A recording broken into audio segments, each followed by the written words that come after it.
Assalamualaikum warahmatullahi wabarakatuh. Alhamdulillahirabbil alamin. Wassalatu wassalamu ala asrofil anbiya'i wal mursalin wa ala alihi wa ashabi ajmain. Asyhadu an la ilaha illallah wa asyhadu anna Muhammadan abduhu wa rasuluh. Rabbi israhli sadri wa yassirli amri wahlul 'uqdatam min lisani yafqahu qawli, amma ba'd. Anak-anakku semuanya, siswa SMK Negeri 1 Sidayu, yang mudah-mudahan kalian semuanya pagi ini senantiasa bahagia, selalu dalam lindungan Allah Subhanahu wa taala. Mari kita bersyukur kepada Allah karena kita dan kalian semua masih diberikan Allah kesempatan untuk terus belajar dan belajar. Sholawat salam mudah-mudahan tetap dilimpahkan kepada junjungan kita Nabi Muhammad SAW. Anak-anakku yang saya cintai, juga para wali murid yang berkesempatan menyaksikan tayangan ini yang saya hormati. Pagi ini, dengan rasa bahagia, izinkan saya memberikan salah satu materi di dalam kegiatan MPLS, yaitu pendidikan pekerti, karakter, dan tata krama. Anak-anak semuanya, berbicara tentang pendidikan karakter, kita seringkali bingung. Pendidikan karakter itu apa? Apa gunanya pendidikan karakter? Mengapa kita harus berkarakter? Ini menjadi banyak pertanyaan bagi semua orang, baik itu siswa, baik itu guru, baik itu wali murid, dan banyak orang yang mempertanyakan, apa sih gunanya pendidikan karakter itu? Baik, saya akan mencoba membuat beberapa analogi, perumpamaan-perumpamaan yang nantinya secara sederhana akan menunjukkan kepada kita semua pentingnya pendidikan karakter, atau pentingnya kita berkarakter yang baik, memiliki akhlak yang baik. Anak-anakku semuanya, bisa dikatakan saya ini adalah pencinta jalanan. Setiap hari berangkat dari Gresik menuju Sidayu dengan naik angkot atau juga naik bis. Suatu ketika di dalam sebuah perjalanan dari Gresik ke Sidayu, saya pernah tidak dapat tempat duduk. Saya juga menyaksikan anak-anak sekolah yang sedang menikmati perjalanan dengan duduk, bercanda dengan temannya, memakan-makan sesuatu yang dibawa, dan lain sebagainya. Dalam hati kecil saya berpikir, kenapa ya anak-anak sekarang itu ketika melihat orang tua yang lagi berdiri, kok tidak ada kesempatan, tidak ada keinginan, misalkan mengatakan, nyuwun sewu pak, monggo bapak yang duduk, sementara saya karena masih kuat, masih muda, saya berdiri, silakan pak. Andai kata muncul ucapan-ucapan seperti itu, entah sebagai seorang pendidik, di dalam hati ini pasti dengan senyuman bangga akan mengatakan, Masya Allah, masih ada anak yang begitu di zaman seperti ini. Kejadian yang lain, saya juga pernah menyaksikan, tidak di SMK Sidayu, tapi di beberapa tempat yang banyak anak-anak muda kemudian berkata dengan tingkat kesopanan yang rendah, bahkan cenderung kasar, dengan tertawa-tawa tanpa merasa berdosa ketika berbicara sesuatu kepada orang lain. Entah itu meso, entah itu bercanda, dan lain sebagainya. Tapi kalau dirasa-rasa dalam hati kita ada janggal, ada rasa kejanggalan. Kok bisa ya anak-anak sekarang memunculkan ucapan-ucapan yang kami sendiri pun tidak pernah membayangkan ucapan itu akan keluar dari para orang tua. Lalu, dari semua apa yang saya ceritakan tadi, maka muncullah salah satu ide bagi sekolah kami, bagi kita semua para pendidik dan orang tua, untuk mengubah mindset mengubah tata pikiran kita supaya kita menjadi siswa, menjadi manusia yang berkarakter dan berakhlakul karimah. Sebagai pengantar, barangkali ini mari kita camkan. Anak-anakku sekalian yang saya cintai, ya, untuk memiliki karakter yang baik itu butuh banyak waktu. Tidak bisa serta-merta kita bim salah bim kemudian muncullah anak yang baik. Butuh proses yang panjang. Coba kita lihat. Berbicara tentang akhlak yang baik, barangkali kalian sudah cukup lama mengaji, cukup lama menerima materi-materi tentang ini, baik saat SD, SMP, dan lain sebagainya. Menjadi orang baik itu tidak merugikan kita sama sekali. Menjadi manusia yang baik itu pasti akan membawa manfaat dan keberuntungan bagi kita saat ini dan yang akan datang. Bahkan menjadi orang yang baik itu, semua kebaikannya akan kembali kepada kita. Tidak ada ceritanya orang baik kemudian dia akan dibalas dengan kejahatan. Suatu saat akan muncul kebaikan itu, meski lama. Kalaupun tidak hidup di dunia ini, pasti nanti ketika kita kembali ke akhirat. Yakin itu, percayalah. Saya akan mencoba mengupas satu persatu. Apa sih karakter itu? Karakter itu kebiasaan kita, pola tata pikiran kita, kemampuan kita, bagaimana kita mengelola diri kita sehingga memunculkan aspek-aspek kebaikan dalam perilaku dan tata hidup kita. Jadi anak-anak, kalau ada anak yang datang ke sekolah pagi hari, kemudian di gerbang dia menyapa petugas security dengan ucapan Assalamualaikum warahmatullahi wabarakatuh. Kemudian dia tersenyum, kemudian dia mencium tangan, kemudian dia melakukan tindakan-tindakan yang menyenangkan. Rasanya siswa yang seperti ini sedikit banyak telah memiliki pengetahuan tentang karakter yang baik. Tapi kalau sebaliknya, begitu datang sekolah, kemudian tertawa-tawa, terbahak-bahak, kemudian baju dikeluarkan, kemudian tidak pakai kaos kaki, kemudian rambutnya gondrong, rasanya harus dipertanyakan, anak ini niat sekolah atau niat bermain?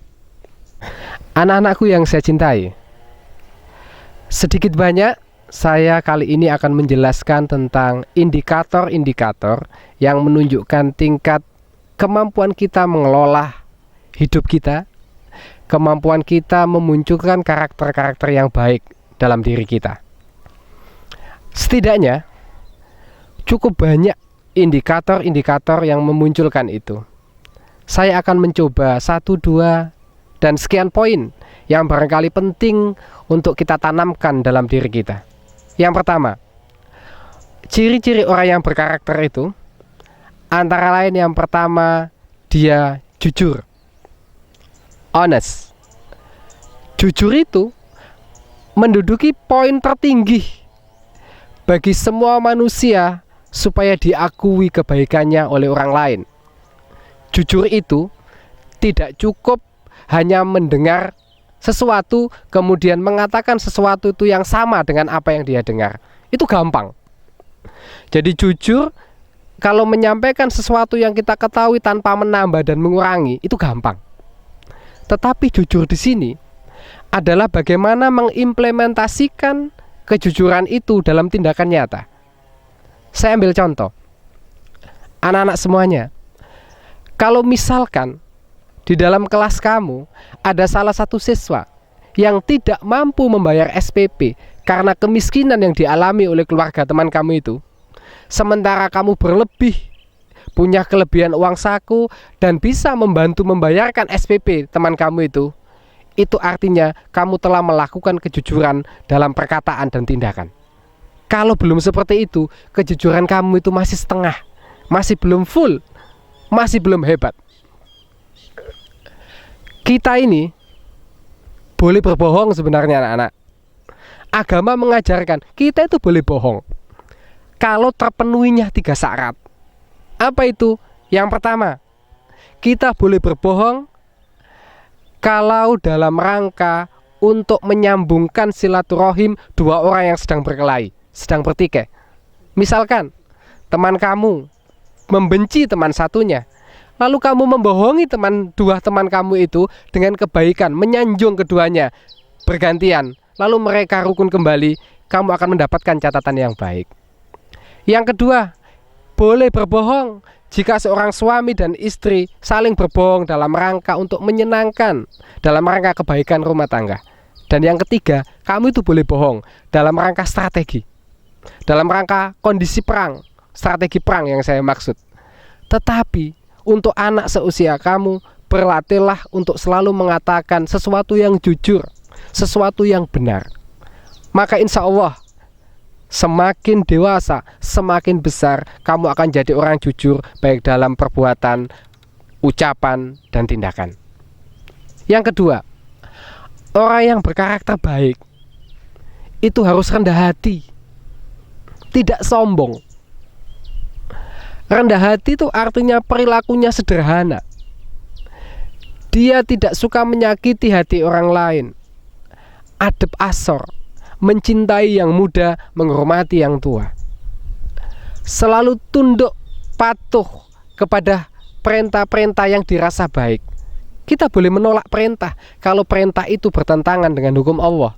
Tapi jika perintah itu menunjukkan kebaikan-kebaikan, janganlah pernah kalian tolak. Selanjutnya, indikator siswa yang berkarakter baik itu adalah siswa yang disiplin. Boleh kita bermain, boleh kita menikmati hidup ini. Meskipun hidup itu cuma permainan, tapi boleh kita menikmati itu. Tetapi jangan lupakan, ada waktu-waktu tertentu yang sudah diatur oleh tata kelola aturan. Saya ambil contoh, kalau kita sekolah, ya datanglah tepat waktu. Jika masuk sekolah pukul 7, setidaknya kurang 15 menit kalian sudah memasuki sekolah. Jika rambutnya tidak boleh panjang, ya ikutilah aturan itu. Jika seragamnya harus dimasukkan, ya dimasukkan.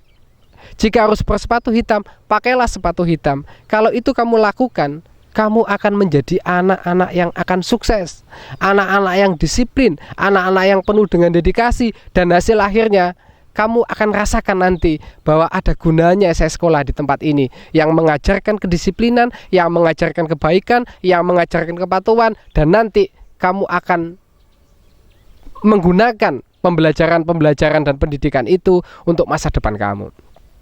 Anak-anakku yang saya cintai, anak yang baik itu juga anak yang peduli, juga anak yang selalu sayang dan mendoakan orang tua. Meski anak-anakku sekalian, menjadi anak yang baik juga bukan pekerjaan gampang. Butuh proses, butuh waktu.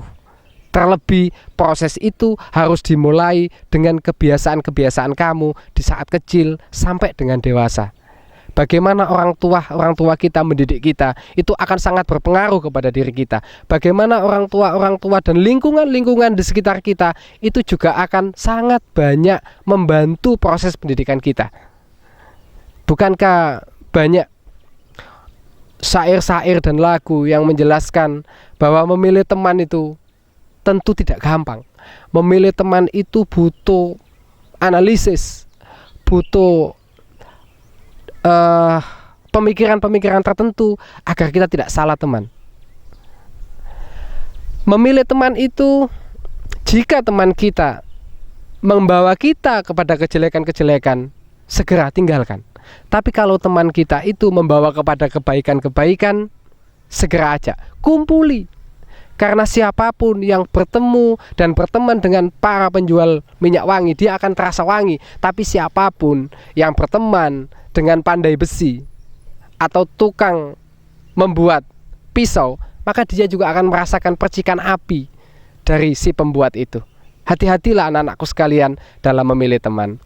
Yang kedua, di dalam kehidupan keluarga kalian, wabil khusus ini untuk para orang tua wali, mari kita bentuk karakter anak-anak kita supaya anak-anak kita nanti akan menyelamatkan hidup kita saat dipanggil oleh Allah Subhanahu wa Ta'ala.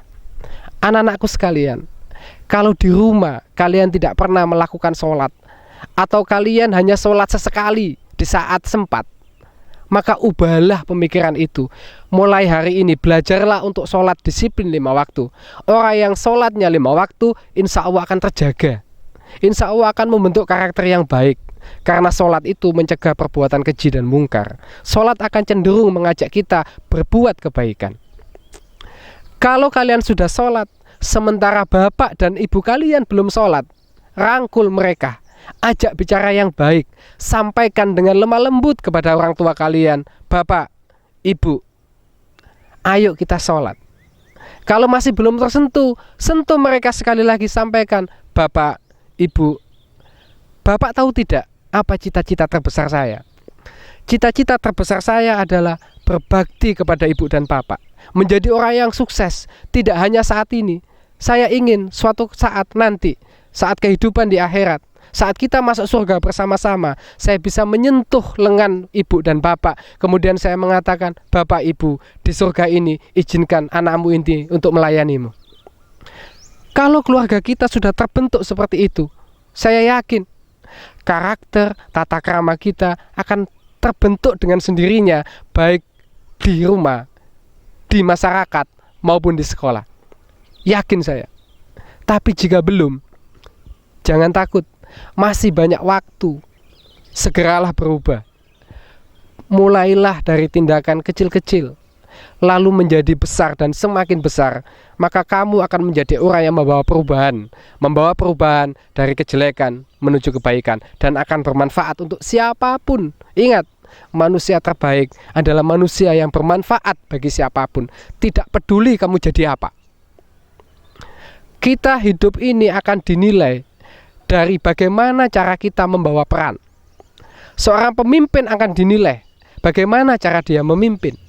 Seorang ayah akan dinilai bagaimana dia menjadi ayah yang baik. Seorang siswa akan dinilai bukan saat dia menjadi ketua kelas atau menjadi anak buahnya. Ketika dia ditunjuk menjadi ketua kelas, dia akan jadi ketua kelas yang menyenangkan, yang mampu mengatur kelasnya membawa menuju kebaikan. Saat dia mampu atau ditunjuk jadi anak buah, dia selalu mendoakan pimpinan dan dirinya supaya tetap dijaga dari perbuatan yang melawan pimpinan, dijaga dari perbuatan yang menjelek-jelekkan pimpinan, dan dia akan mampu mengingatkan pimpinan ketika pimpinan melakukan kesalahan. Jadi anak-anak sekalian, kita nanti akan dihadapkan oleh banyak hal. Kehidupan kita ke depan, zaman akan berubah. Masa depan kamu tidak akan sama dengan masa depan bapak dan ibu guru di sini. Masa depan kamu akan penuh dengan tantangan, akan penuh dengan duri yang menghadang. Maka jangan berpikir menjadi orang zaman sekarang. Berpikirlah menuju masa depan. Kamu akan diuji oleh waktu. Apakah kamu akan mampu bertahan hidup menghadapi tantangan masa depan? Salah satu fungsi pendidikan adalah mempersiapkan kalian semua dalam rangka menghadapi masa depan, dalam rangka menguji kamu supaya kamu mampu menaklukkan kesulitan-kesulitan hidup. Jika tidak serius dari sekarang, hati-hati. Bisa jadi kamu tidak akan mampu mewarnai zaman, tapi kamu akan diwarnai zaman. Kamu tidak akan mampu menjadi tuan di negeri sendiri, kamu akan jadi babu di negerimu sendiri. Terakhir dari saya, sedikit pesan anak-anakku sekalian. Sekolah di sini 3 tahun. Kondisi pandemi COVID-19. Kamu belajar dari rumah. Jika kamu tidak mampu untuk menata waktumu dengan baik, kamu tidak akan pernah mendapatkan apa-apa. Maka, buatlah jadwal, buatlah aturan. Jam sekian saya bangun, jam sekian saya mengaji, jam sekian saya sekolah, jam sekian saya belajar, jam sekian saya beribadah, dan jam sekian saya akan melakukan kebaikan-kebaikan yang lengkap dan paripurna. Berjanjilah kepada dirimu sendiri, saya tidak mau jadi pengikut, saya harus jadi pemimpin. Minimal menjadi pemimpin bagi dirimu sendiri. Berjanjilah untuk selalu berpikir cerdas, untuk selalu berakhlakul karimah, karena itu yang akan menyelamatkan kamu di masa depan. Dan yang terakhir, Ketika sekolah, bangunlah jaringan. Bangun, ambil teman-teman yang baik. Himpun mereka. Perkenalkan diri kamu. Jualah diri kamu. Dijual dalam arti yang positif, tunjukkan potensi hidupmu, potensi kemampuanmu, lalu tampilkan kemampuanmu itu sehingga kamu dihargai, dihormati, dicintai, dan lain sebagainya. Anak-anakku sekalian, sebagai penutup, saya dan semua Dewan Guru di SMK Negeri 1 Sidayu akan berupaya, mati-matian akan berupaya meningkatkan potensi kamu. Tidak hanya potensi akademik, tetapi juga potensi akhlak. Semoga Allah SWT meridhoi langkah-langkah kita semua, agar kamu dan kita semua tetap selalu dalam lindungan dan naungannya sampai sukses di kehidupan yang nanti dan akan datang. Sekian dari saya. Barangkali ada sesuatu yang kurang bermanfaat, mohon dimaafkan. Kalau ada kata-kata yang juga salah, juga mohon dimaafkan. Wabillahi taufiq wal hidayah, waridho wal inayah. Wassalamualaikum warahmatullahi wabarakatuh.